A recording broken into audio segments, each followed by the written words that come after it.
Discover the latest health tips, expert advice, and inspiring stories. This is the Health Channel Podcast. Your journey to better health starts now.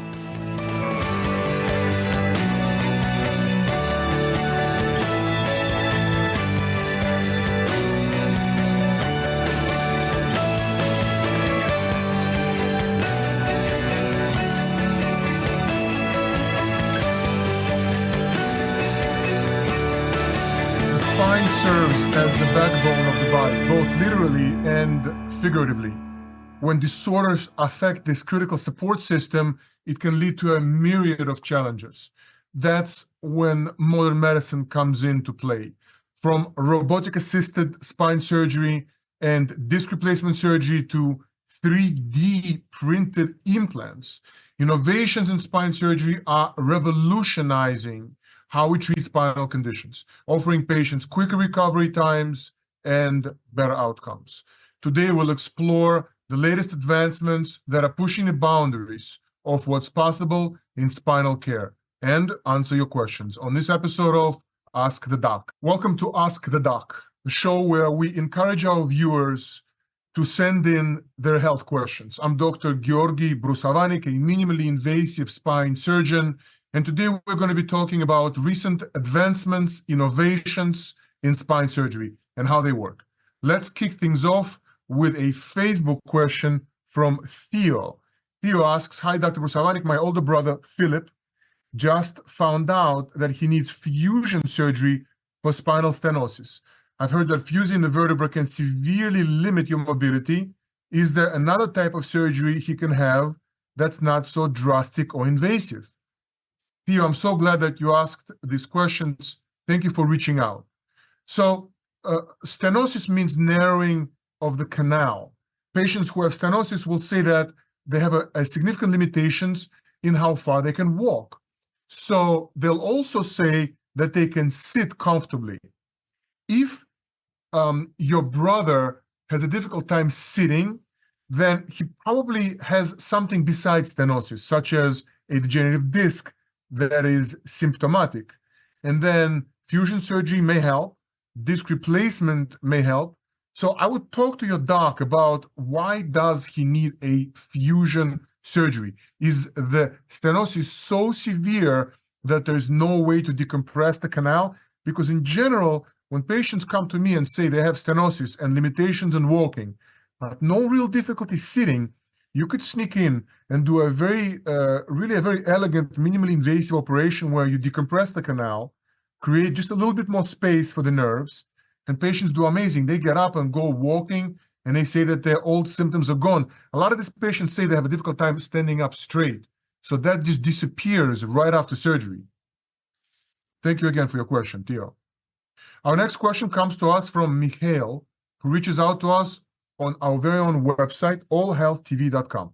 Michael asks, "Doctor, I'm a former weightlifter, and I was recently diagnosed with spondy something or other. I can't say it, so forget about spelling it. The surgeon said he's going to fuse my spine together. I don't know about you, but I don't want my spine fused." This is very similar to the previous question about whether a fusion is necessary. My wife said I should ask you about getting some stem cells. She remembers seeing something about it on TV. What do you think? Michael, first, thank you for reaching out to us with your question. I have a difficult time with stem cells because I've been involved with stem cell research for a while now, and stem cells are like babies. If you place them if you place babies in the middle of Wall Street, there's no guarantee that they're going to become great traders. Stem cells need direction. They need humors and mediators to stimulate their development. And stem cells have become really glorified, I think, beyond what they are able to accomplish. So I would beware, and I would really ask all the right questions about this particular clinic and stem cell involvement. Now, going back to your question, Michael, so a fusion for spondylolisthesis, probably that's what your brother has, and that's probably, Theo, and that's probably what you have as a weightlifter. Spondylolisthesis is very much amenable to fusion if it causes your pain. Now, with spondylolisthesis, pain is with sitting, pain is with bending backwards. And as a weightlifter, you may remember that when you used to stretch backwards like in a bridge, you could say, well, that used to be my very painful position. That means that the spondylolisthesis is actually relevant. You see, there are a lot of changes in your spine that may be present on imaging, but aren't actually causing your pain. And you're right, Theo, that a fused spine is not a normal spine. You don't want to lose mobility. So I'm not sure if stem cells are necessarily the answer, but I also don't want you to rush into a fusion surgery. First, get a second opinion and make sure that your doctor tells you exactly and understands exactly where the pain is coming from. And then if it's reasonable, then a minimally invasive fusion may really take away your pain, because spondylolisthesis is very much correlated with back pain. I hope this helps. Bianca just reached out to us on our Instagram page, and the question for me is, hi, Dr. B. My father might have to get surgery on his spine. He was trimming the hedges in our backyard, and he fell off the ladder. Bianca, I'm so sorry. Anyway, I've been hearing more and more about minimally invasive surgery. What is it exactly? Bianca, I personally love this question, and it just so happens that I'm a minimally invasive spine surgeon, so this is right up my alley. The most common fracture that you see in the elderly is what's called a compression fracture, where the vertebral body just sort of crushes down. These are luckily very stable fractures, and oftentimes patients are able to avoid surgery, Bianca. But if your father's been suffering for a while, there is a minimally invasive technique where we introduce a needle through the skin, through the bone, right into the front of the spinal column, where the crushed bone is causing his pain. And we inflate a balloon that sort of gets the bone back up to its original height. And then we withdraw the balloon all through that one needle. And then we inject some cement or glue. It hardens fairly quickly, and it keeps the bone in a stabilized position. It's an amazing procedure called a kyphoplasty. And if the fracture is indeed the cause of your father's pain, then when he wakes up from the procedure, which takes about 20, 30 minutes, he will say that his pain is gone. It's really rewarding. I'm happy to help, and I hope that it's something so minor as a compression fracture. It could be something worse, burst fracture. Obviously it's impossible for me to diagnose just with your question, but make sure you get a second opinion if you have any questions about whether what you're getting is the right thing. Luca just sent us a question from our YouTube page. Luca's question is, hi, Dr. B, can you please explain the benefits of using 3D printing technology in spine surgery, as well as tell me how it works? Well, Luca, 3D printing is just as you imagine. It's a cool technology. It's a useful tool for surgery, like for surgeons like myself, particularly because everyone's a little different. Now, we have implants to replace discs, replace bones, and the companies that provide us these implants will bring in hundreds and hundreds of options into the operating room so that we can fit it best for the patient. But what if it still doesn't fit perfectly? Well, in that case, a CAT scan performed before surgery will provide the useful information that is then used by the 3D printer to create the model of the implant that fits the patient perfectly. Now, there are some innovative companies in the realm of spine that are already using this technology. It is still sort of new, and we're still waiting to see really the long-term benefits of such. But this is not something imaginary. This is really happening in the world of spine surgery. We've got another question from allhealthtv.com. You should really check out this page. It's chock full of very useful information. Enzo asks, hey, Doc, I played hoops in college. I was pretty good too, but during one game I went up for a rebound and I got hammered. Not only did I have a concussion, but I screwed up my back too. It's gotten worse over the years, and now I've been diagnosed with sciatica. So I talked to a surgeon, and I guess I'm a qualified candidate for robotic surgery. So I'm not too sure. I'm digging the idea of a robot doing surgery. It sounds a little too futuristic for me. Doc, what do you think? Enzo, you're hilarious. Enzo, robotic spine surgery is, as the video mentions, it's robotic assisted, and a robot needs to be connected to the patient during the surgery. I remember when the robotic surgery started, there were major issues, as if somebody would bump the frame that connects the robot to the patient, it would cause a frame shift in that the screws, which is what the robot is best at placing screws, all the screws would be misaligned, and this created some major issues in the past. Now, since then, there's been some innovations in this field, particularly in the world of augmented reality, which we'll talk about in a minute, and navigation. So there are many ways to make surgery super precise. And robotic sounds very innovative, but it is not the only way to really get it to 99.9% accuracy. This next question is from YouTube, and it's from Regina. She asks, "Hi, Dr. Brusovanik. My wife, Yvonne, had back surgery last year, and it didn't really help her that much." I'm really sorry, Regina. So her surgeon suggested that she get something called a spinal cord stimulator. Is that like electroshock kind of stuff? Can you give us the download? Because I'm a little nervous about it. Regina, I'm happy to hear you are so involved in your wife's healthcare. She's a very, very lucky woman. Spinal cord stimulator is to make you insensate to the pain.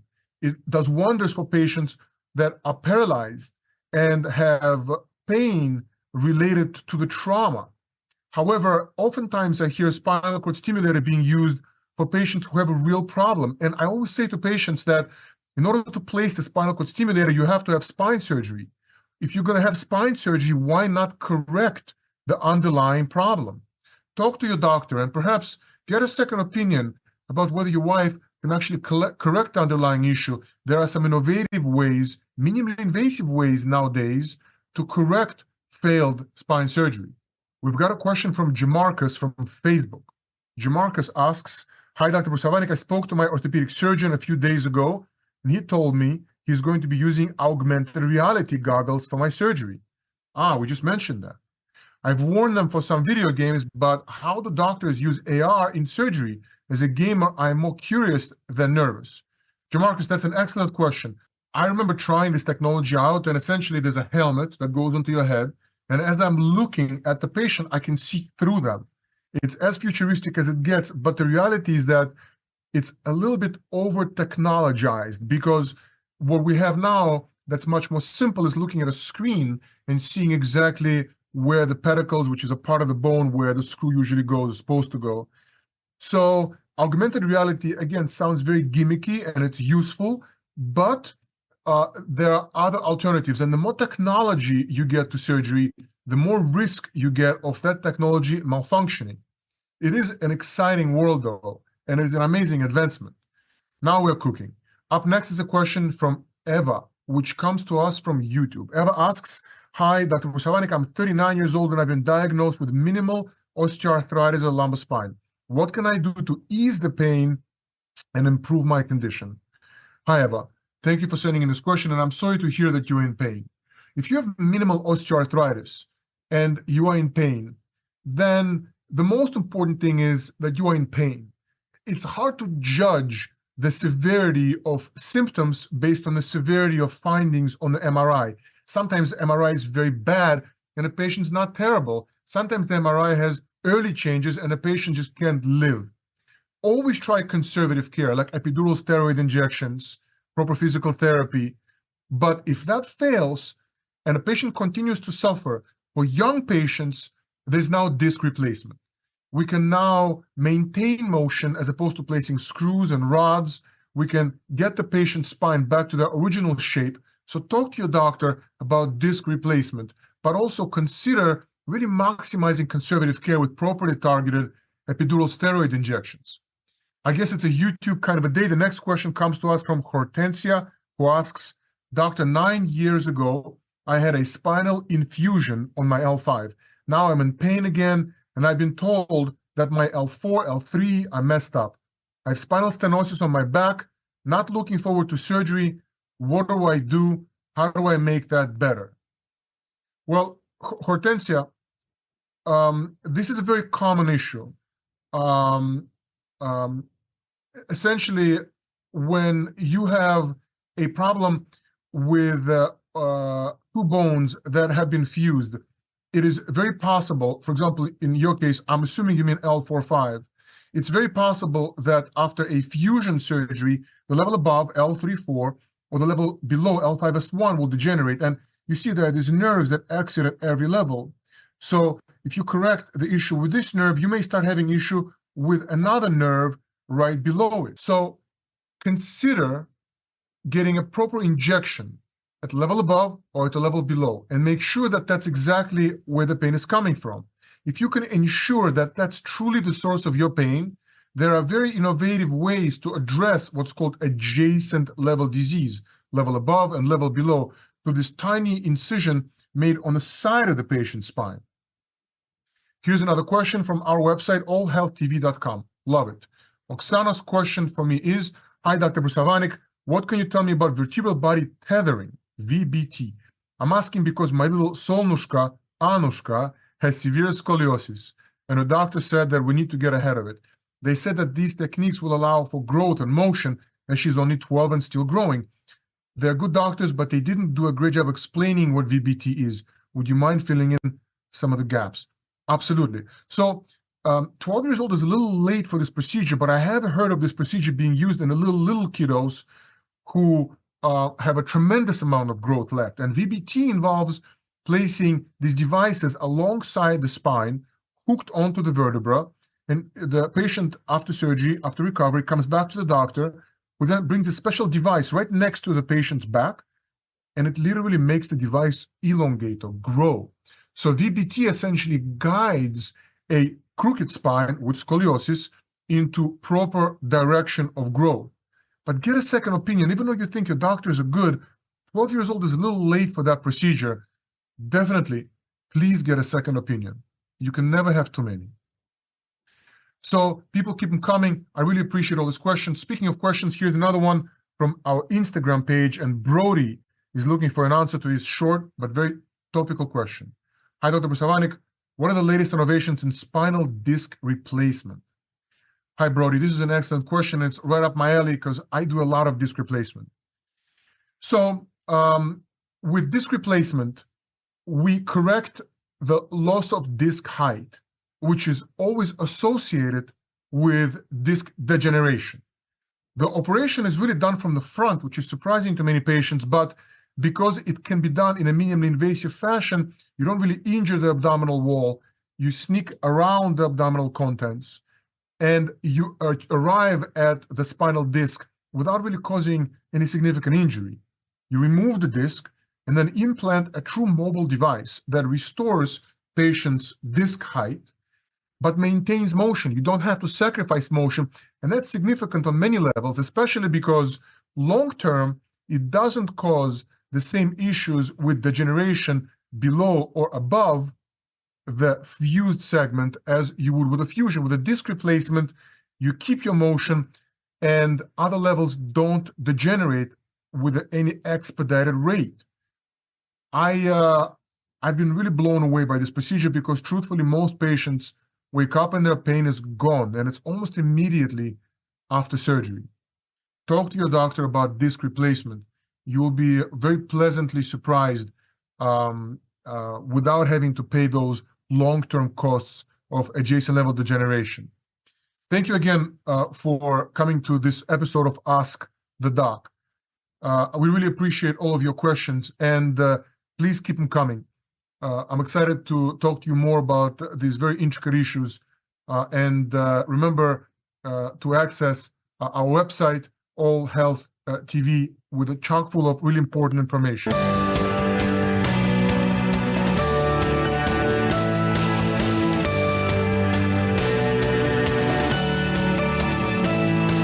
Thank you for listening to the Health Channel podcast. We hope this information has been useful. However, please remember that only your doctor can advise you about what is best for you. Do not start, modify, or suspend treatment based on anything you have heard on this podcast. Please join us again soon.